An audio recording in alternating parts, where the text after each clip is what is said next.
زمانہ بہت قدیم تھا جب زمین پر ظلم و جبر کی تاریکی پھیل چکی تھی۔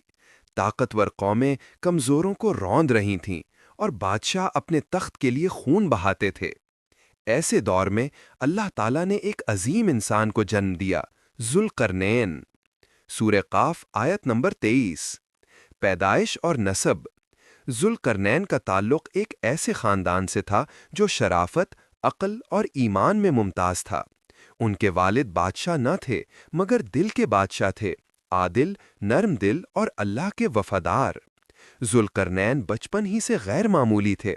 ان کے چہرے پر نور تھا، ان کی آنکھوں میں ایک عزم جھلکتا تھا، اور ان کے الفاظ میں وہ اثر تھا جو صرف اللہ کے خاص بندوں کو عطا ہوتا ہے۔ بچپن کی حکمت۔ جب وہ بچے تھے تب بھی ان کی باتوں میں گہرائی تھی۔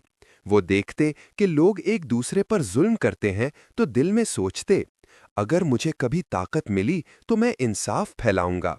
انہیں کھیل کود سے زیادہ کتابوں، علم اور دنیا کے رازوں سے دلچسپی تھی۔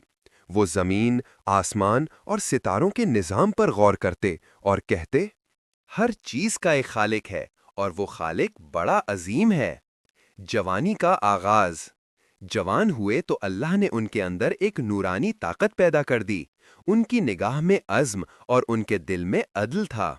لوگ ان کی دیانت داری، علم اور شجاعت سے متاثر ہونے لگے۔ ان کے ارد گرد وفادار ساتھی جمع ہونے لگے، وہ لوگ جو ظلم سے تنگ تھے اور انصاف چاہتے تھے۔ اللہ تعالیٰ نے ذوالقرنین کو علم و حکمت کے ساتھ قوت و حکمت کے راز سکھائے۔ قرآن میں اللہ فرماتا ہے، اِنَّا مَكَّنَّا لَهُ فِي الْأَرْضِ وَآتَيْنَاهُ مِنْ كُلِّ شَيْءٍ سَبَبًا۔